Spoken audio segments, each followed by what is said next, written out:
We've all heard of the term the honeymoon phase, and there's a reason that someone came up with that phrase because when you get married, at first things are just all butterflies and roses and skipping through the daisies hand in hand in slow motion.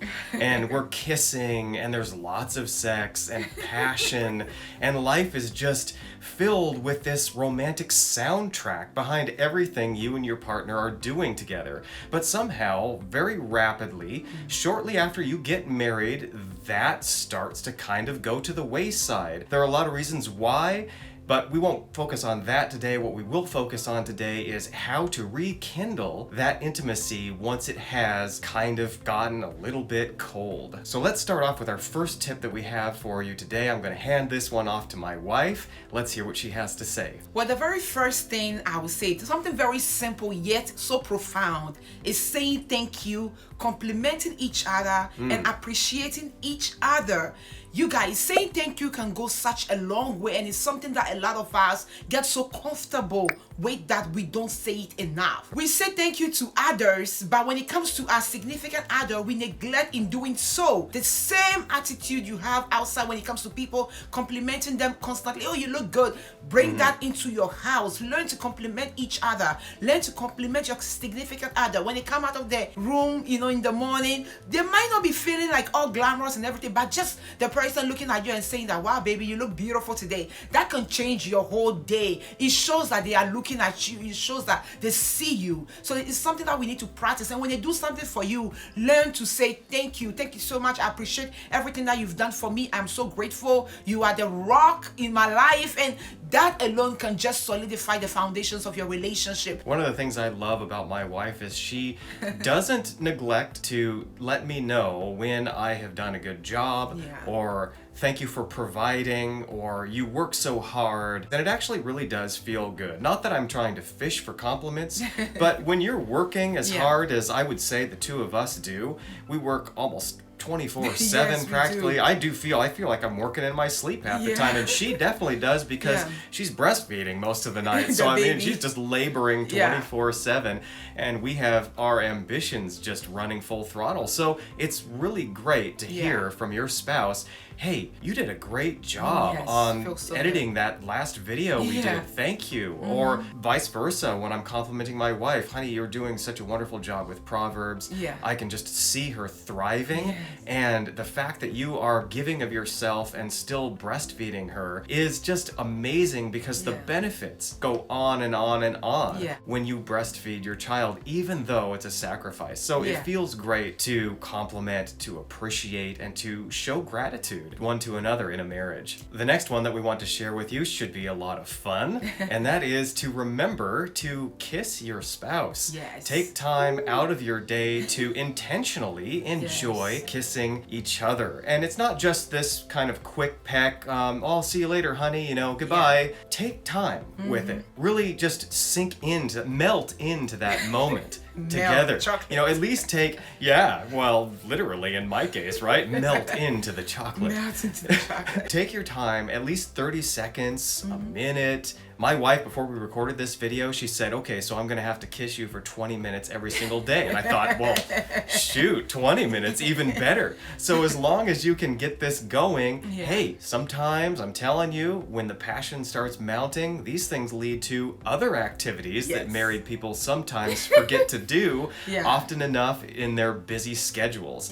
So definitely, passion, kissing. Think back to when you first met and how it was like pretty much the only thing you wanted to do. Was sit there and just kiss and look at each other and kiss some more and look at each other. I mean, one of our first memories that we ever made was we went on this magical ferry ride. And that was where we shared our first kiss. And to this day, it is one of the most amazing memories that the two of us have. And back then, boy, kiss, kiss, kiss. And it was just, you couldn't get enough. When I left, actually, from my first visit, I was in the airport at Reagan International, and she's weeping. She doesn't want me to go. She doesn't think she's ever going to see me again. Little did she know I was going to come back with a wedding ring and propose to her, and I was going to spend the rest of my life with her whether she wanted to or not. But she's crying, and we just spent like good 5 minutes just embracing and kissing each other in front of everyone on the face of the earth in the middle of this airport, and not caring because that's just, your feelings are so just full of fire and passion and emotion in those stages. So we want to keep that alive. That fire burning. Yes. So to be intentional about such things is so important. And I like that we are talking about it today, because I personally, it's something that I want to start practicing. Like I was telling Ted, kissing you for 20 minutes is something, to practice. My mouth might hurt, but eventually you see that, okay, you are into a rhythm. It helps your relationship. I believe that if we all start doing this, at the rate at which people are getting divorced will drop down. Oh, absolutely. Seriously. And see, your intimacy began to fail because of habits. Yes. Because of one day after the other, neglecting these things. So it's going to take some time, a little bit of work, to start building your good habits back up again. Yes. The next thing we are going to talk about is learning your spouse's love language. Oh my goodness. I remember when we first started courting and we began couple counseling, one of the things our counselor said was learning each other's love language. That was my absolute first time hearing this. What is your love language? I was like, love language? What is this? So I began to think about it. What is my love language? What is third love language? And then I started answering mine and Ted started answering his, and I realized that, oh my God, what he's saying is not much. It's not things that I cannot do. I can absolutely do it. If this is what I need to do to make sure that he's happy, to keep our relationship, on a good balance, then definitely I can do it. And whatever your partner's love languages are, please make sure that after you get married, you continue to fulfill those love languages. My love language is shopping, okay? I don't go crazy, but I love thrifting. There are little things my love language is shopping. So when I give you gifts, in other words, that's how you feel the most love from me? Oh yeah. That explains so much. Oh my God. See, we need to review some of these things because we did go over this stuff when we were preparing to get married. We did. Yes. But actually, it's been a minute. Yes. And I'm glad we're talking about this today, actually, because really, I kind of have forgotten, like, specifically what is Veronica's love language now. And I had to actually think about what was mine when we were going through the counseling session. I thought to myself, well, I'm sort of like a combo guy. And I think we all are, right? Yeah. We're all a little bit of all 5 love languages. Because I would say that, of course, spending quality time is love language for me. I would say that physical touch is a love language for me. And maybe that's my biggest one as a man from a woman. From a woman, maybe. But see, I'm a little bit of all these things. So good to know. I will keep showering you with gifts and jewelry and shoes and clothes. And so if you're in a relationship, ask your partner, or if you've asked in the past, maybe like Ted said, it's like a renewal of vow. How about let's make a new term today, renewal of love language. Is that a good thing to say? Yes. Renewing your love language and communicating that to each other. And that is so important to be able to know exactly what your partner's like, because it's been 4 years. Kind of makes me think of like a job, not to equate marriage with a job, but it can be work. But when you're in a job and you've learned your profession, you do go through recertification programs. So even though you're putting in your 40 hours every week and you would think, well, obviously I know what I'm doing. I've been employed here for 5 years.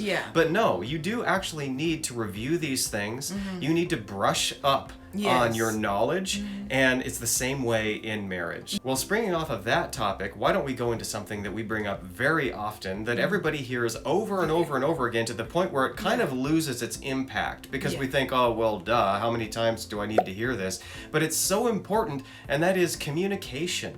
Communication. You have to stay in communication with your partner, because honestly, even though the longer you're married, if you have a healthy marriage, eventually you can start to have the ability to be able to finish each other's sentences. You can kind of read each other's thoughts in certain ways. You can, but at the same time, you don't want to take for granted the power of clear and direct communication, because in other ways, there's no way my wife can actually know what I'm thinking a lot of the time, and vice versa. This isn't just about emotions and how you're coping. This is about ideas that you have, just being spontaneous. Hey, let's go do that. I've been thinking about going and taking a road trip down to California. What do you think about that? And just communicate whatever it is, your plans, your dreams, whatever it is you're working on, your current project. Just keep each other involved and in the loop, and that way you can continue to learn things about each other, grow deeply with each other, because without communication, you actually have a tendency to start going your own way and your own thoughts, and it's easy to get disconnected. Being disconnected, you end up being roommates instead of partners. You end up actually just being people that coexist in a house, right? And you are not one. A little subtlety about not communicating is that when she's not opening up, but I can clearly see something's wrong, I'm going to start making assumptions about why she's behaving the way she is that might be completely wrong. I might start thinking, well, does she regret marrying me? I mean, is there something about me that she's disappointed in?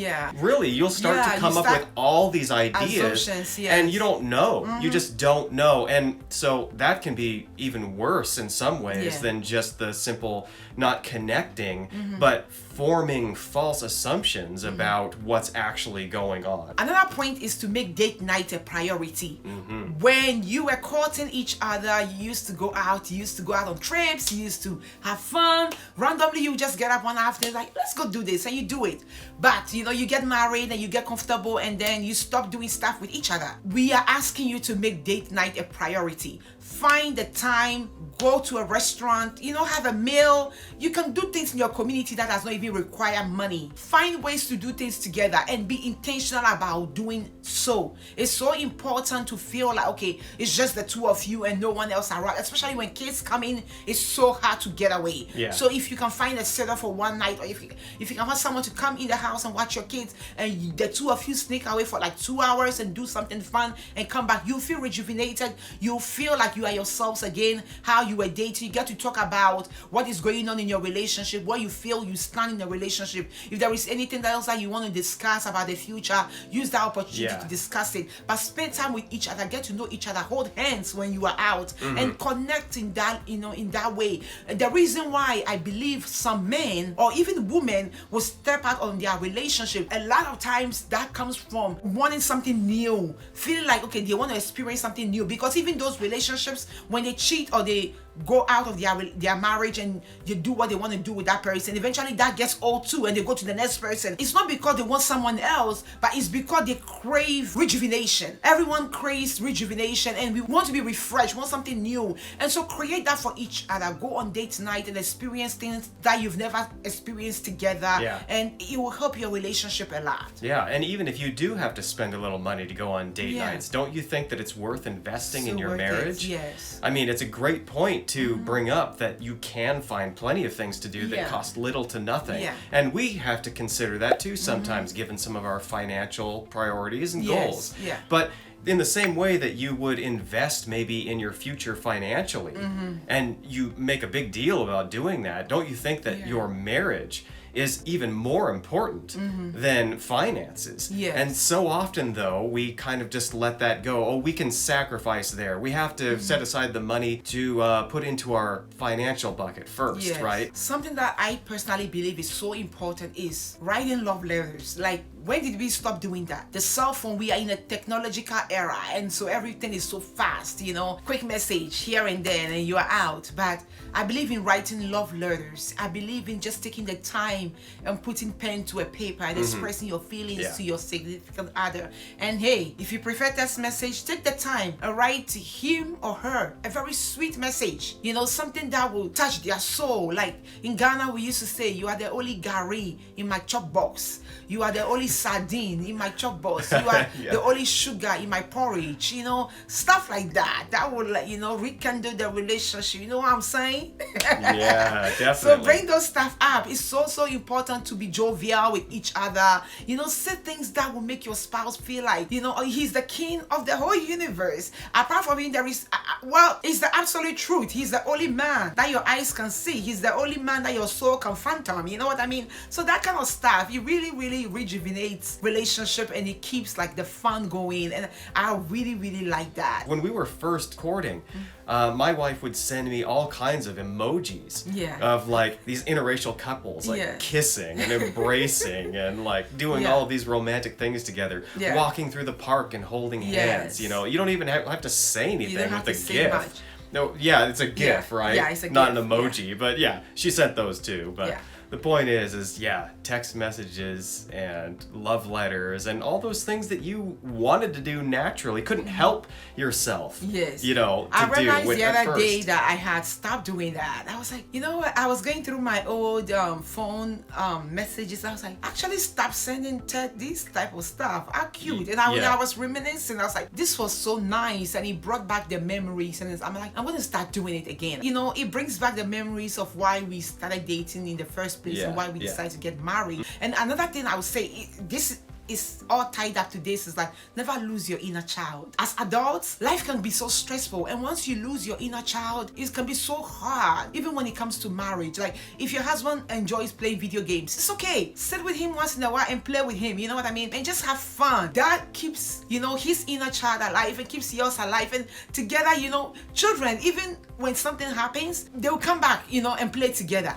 You know what I mean? They would like, one child will hurt the other child, but within seconds they'll come back together and they'll play together because they are so forgiving. And so if you don't lose your inner child, you'll be forgiving to each other, and you know, your love will be so beautiful. People will look at your relationship and be like, man, I want a marriage like that. And that is what we pray for every single day. We are in no way perfect, but every single day, with the help of God, with the Bible, and with the guidance of our mentors and the people that we speak to, we are able to thrive in our relationship. And so again, thank you so much for watching today's video. Don't forget to like and to subscribe, and leave a comment below if you have any advice or tips for anybody. Thank you so much, everyone. Bye bye. See you next time. See you next time.